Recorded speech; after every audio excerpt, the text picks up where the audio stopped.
విశాఖ కేంద్రంగా పట్టుబడిన 25,000 కేజీల డ్రగ్స్ కేసుకు సంబంధించి టీడీపీ నేతల పేర్లు బలంగా వినిపిస్తున్నాయి. ఈ కేసుకు సంబంధించి మనతో మాట్లాడేందుకు వైసీపీ మహిళా సీనియర్ నాయకురాలు వాసిరెడ్డి పద్మ మనతో ఉన్నారు. వారితో మాట్లాడదాం. మేడం, 1-2 కాదు, కంటైనర్లో బ్రెజిల్ నుంచి వస్తున్నాయి. అందులో బీజేపీ నేతకు సంబంధించినటువంటి పురంధేశ్కు సంబంధించినటువంటి కుటుంబ సభ్యుల పేర్లు, అలాగే టీడీపీ నేతలకు సంబంధించినటువంటి వ్యక్తుల పేర్లు బలంగా వినిపిస్తున్నాయి. కోటయ్య చౌదరి దీనికి ప్రధానమైనటువంటి వ్యక్తిగా కూడా తెలుస్తుంది. ఎలా చూస్తారు కేసు? ఇది చాలా సంచలనం కలిగించేటటువంటి విషయం. ఇది చిన్న కేసు కాదు. దాదాపు 25,000 కిలోల డ్రగ్స్కు సంబంధించి పట్టుబడినటువంటిది. అది కూడా ఆక్వా ఫీడ్ పేరుతోటి అందులో కలిసి ఈ కొకైన్ని మొత్తం కూడా ఇవాళ దిగుమతి చేసుకున్నట్టుగా తెలుస్తోంది. ఇంత భారీగా ఒక కంటైనర్ నిండా ఈ సరుకు దిగుమతి అవ్వడం వెనుక ఉన్నటువంటిది ఖచ్చితంగా తెలుగుదేశం పార్టీ, బీజేపీకి సంబంధించినటువంటి అగ్రనేతల కుటుంబాలకి దగ్గరగా ఉండేటటువంటి వాళ్ళ బంధువులు, దాదాపు వియ్యంకుల టైపు కొడుకుల స్నేహితులు, వీళ్ళందరూ కూడా ఇన్వాల్వ్ అయ్యి ఉన్నటువంటి వాళ్ళందరూ కూడా నడుపుతున్నటువంటి వాళ్లే మేనేజ్మెంట్ చేస్తున్నటువంటి కంపెనీ సంధ్యా ఆక్వా ఎక్స్పోర్ట్ అనేటటువంటి కంపెనీ పేరుతోటి ఇది ఈ రోజున ఇక్కడ విశాఖ పోర్టుకి కంటైనర్ రావడం, దాన్ని ఇంటర్పోల్ సహాయంతో సిబిఐ అధికారులు దాన్ని పట్టుకోవడం అనేటటువంటి జరిగింది. ఇంత జరిగితే ఈ రోజున ఈ సంధ్యా ఆక్వా ఎక్స్పోర్ట్ కంపెనీలో కీలకమైనటువంటి సీఈఓ కానివ్వండి, ఎండీ కానివ్వండి, వీళ్ళందరూ కూడా మరి దగ్గుపాటి కుటుంబానికి చాలా దగ్గర బంధువులు. దగ్గుపాటి పురంధరేశ్వర్ గారి వారి అబ్బాయి కూడా ఇందులో ఈ కంపెనీలో ఒక భాగస్వామి. మరి అదేవిధంగా ఎవరైతే ఇప్పుడు వైజాగ్ ఎంపీగా ఈరోజు తెలుగుదేశం పార్టీ ప్రకటించిందో బాలకృష్ణ గారి చిన్నల్లుడు భరత్కు సంబంధించినటువంటి వాళ్ళ కుటుంబ సభ్యులు, వీళ్ళందరూ కూడా ఉన్నటువంటి కంపెనీని ఇంత భారీ ఎత్తున డ్రగ్స్ అనేటటువంటిది దిగుమతి చేసుకోవడం, పైగా మేము ఏదో ఆక్వా ఫీడ్ని మాత్రమే దిగుమతి చేసుకున్నాము, ఇది ఎలా వచ్చిందో తెలీదు అనేటటువంటిది ఇది ఒక బుకాయింపు.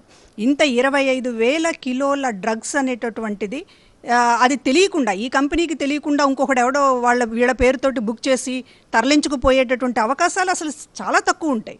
అంతే తప్ప ఇది డైరెక్ట్గా వాళ్ళకి తెలియకుండా ఇంకొకళ్ళు ఎవరో చేసేటటువంటి అవకాశం అనేటటువంటిది ఇది సాధ్యమయ్యేటటువంటి పని కాదు. కేవలం బుకాయిస్తున్నారు. ఈ రోజున ఆక్వా ఫీడ్స్ పేరుతోటి ఇంత పెద్ద ఎత్తున బ్రెజిల్ దేశం నుంచి రవాణా దిగుమతి చేసుకున్నటువంటి ఇన్ని వాస్తవాలు ఇలా ఉండగా నిన్న అంటే ఏది జరిగినా సరే, ఈ రాష్ట్రంలో ఏది జరిగినా, ప్రధానంగా విశాఖ బ్రాండ్ని దెబ్బతీయడానికి ఏది జరిగినా కూడా, అక్కడ చిన్న అల్లరి జరిగినా లేకపోతే ఒక దొమ్మి జరిగినా కూడా జగన్మోహన్ రెడ్డి గారి ప్రభుత్వానికి అంటగట్టేటటువంటి ప్రయత్నం తెలుగుదేశం పార్టీ మొదటి నుంచే చేస్తుంది. నిన్న కూడా ఇంత పెద్ద ఎత్తున వాళ్ళ కుటుంబంలో ఉన్నటువంటి వాళ్ళు కంపెనీ దిగుమతి చేసుకుని ఇంత పెద్ద ఎత్తున పట్టుబడిన తర్వాత, ఇంత డ్రగ్స్లో ఇరుక్కున్న తర్వాత కూడా తెలుగుదేశం పార్టీ అధినేత చంద్రబాబు నాయుడు, లోకేష్ ట్వీట్ చేశారు. ఇది వైఎస్ఆర్సీపీకి అంటగట్టడానికి ప్రయత్నం చేశారు, అడ్డుకుంటున్నారు ఈ ప్రభుత్వం తరపున కొంతమంది వ్యక్తులు అనేటటువంటి ఈరోజు ఈనాడు బ్యానర్ ఐటమ్గా వేశారు. వైఎస్ఆర్సీపీకి సంబంధించినటువంటి నేతలే అడ్డుకుంటున్నారు, తనిఖీలు జరగకుండా అనేటటువంటిది ఒక తప్పుదోవ పట్టించేటటువంటి ప్రయత్నం చేశారు. దాన్ని పట్టుకుని ఇవాళ చంద్రబాబు గారు, లోకేష్ మాటల్ని పట్టుకుని పవన్ కళ్యాణ్ గారు ఇష్టం వచ్చినట్లు ఈ రాష్ట్రంలో డ్రగ్స్ మాఫియాకి కేంద్రమైపోయింది అది ఇదని చెప్పి ఆయన కూడా చాలా ప్రలాపనగా మాట్లాడినటువంటి పరిస్థితి.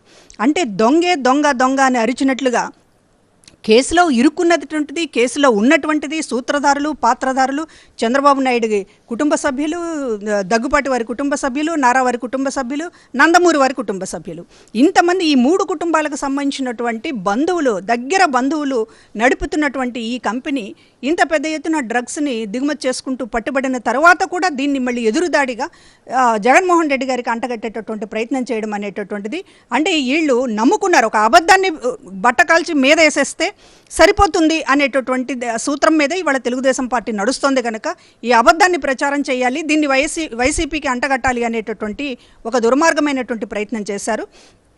ఇది సమగ్రమైనటువంటి దర్యాప్తు విచారణ జరగాల్సినటువంటి అవసరం ఉంది. ఇవాళ జాతీయ పార్టీకి సంబంధించినటువంటి ఇవాళ ఏపీ శాఖకి అధ్యక్షులుగా ఉన్నారు పురంధరేశ్వరి గారు.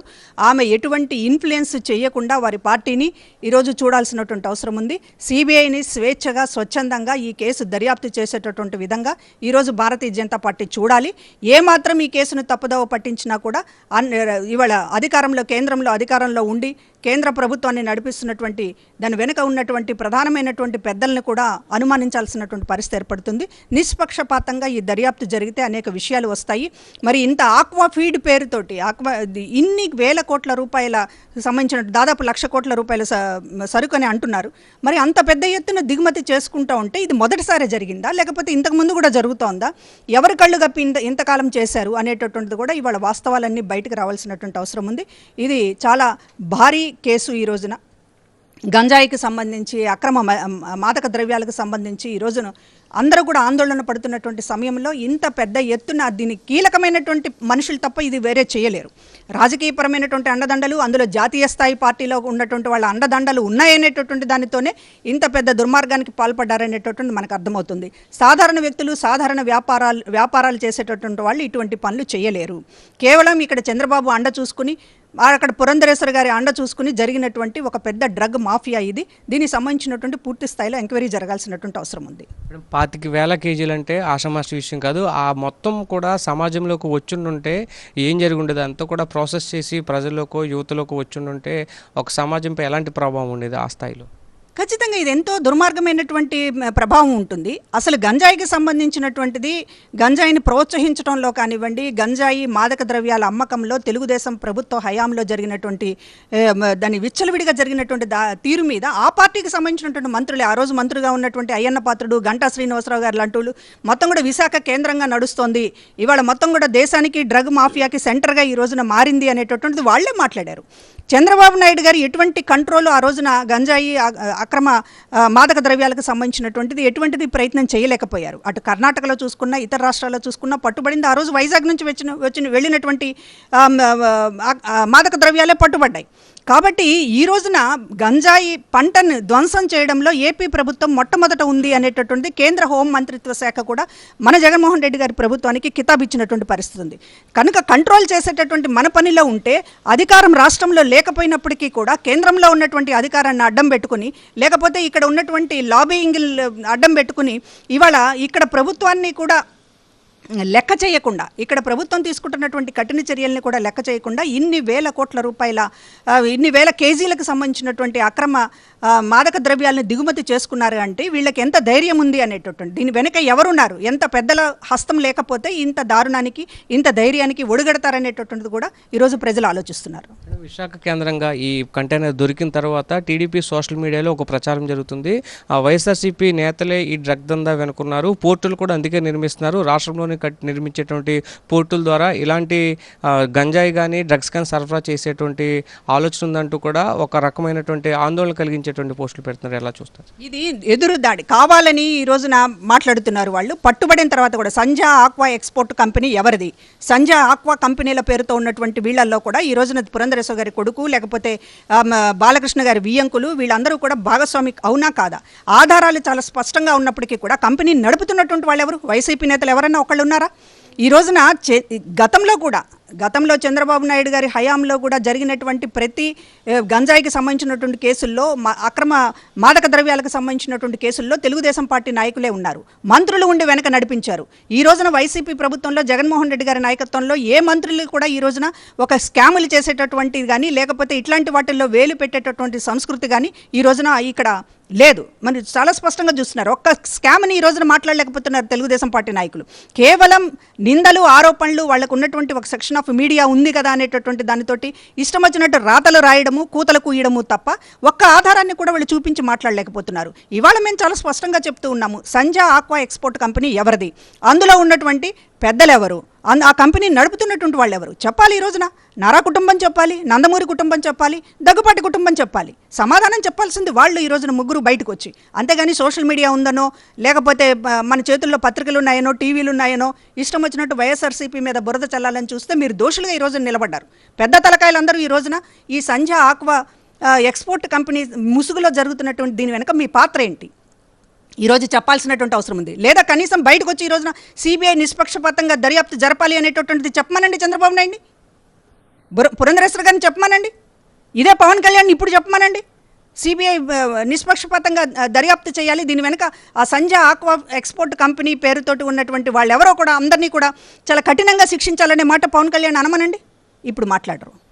కేవలం ఒక ప్రచారం మీద, ఒక అబద్ధాల మీద బతికేద్దామని అనుకుంటున్నారు తప్ప ఈ రోజున ఈ కేసుని మాఫీ చేసేటటువంటి, లేకపోతే ఏదో తిమ్మిని బమ్మిని చేయాలనేటువంటి ప్రయత్నం ఇప్పటికే చేయాలనేటటువంటి ప్రయత్నం చేశారు. ఇది బూమ్రాంగ్ అయింది. ఈ రోజున దోషులుగా వాళ్ళు ముగ్గురు కూడా నిలబడ్డారు. చంద్రబాబు నాయుడు, భువనేశ్వరి, అదేవిధంగా బాలకృష్ణ, వాళ్ళకి తోకలాగా చంద్రబాబు నాయుడు. వీళ్ళని దాటుకుని ఈ కేసు ఎక్కడికి కూడా వైఎస్ఆర్ కాంగ్రెస్ పార్టీ మీదకి వచ్చేటటువంటి అవకాశం లేదు, వాళ్ళు ఎంత ప్రయత్నం చేసినప్పటికీ కూడా. ఎందుకంటే ఎవరు కూడా ఇందులో ఇన్వాల్వ్ అయ్యి లేరు. వైఎస్ఆర్సీపీ పెద్ద నేతలకు కానీ, లేకపోతే మంత్రుల స్థాయిలో ఉన్నటువంటి వాళ్ళకి కానీ, రాష్ట్ర ముఖ్యమంత్రి గారు కనీసం ఇందులో ఎటువంటి ఒక అరాచకమైనటువంటి పనిలో కూడా ఇన్వాల్వ్ అయ్యేటటువంటి ఆ పరిస్థితిని కల్పించలేదు. అది ఒక ఉద్దేశపూర్వకంగానే ఒక క్లీన్ ఇమేజ్ని ఈ రోజున ప్రభుత్వం తీసుకొచ్చి పెట్టడంలో ముఖ్యమంత్రి గారి చొరవ, ఆయన కృషి ఉన్నాయి.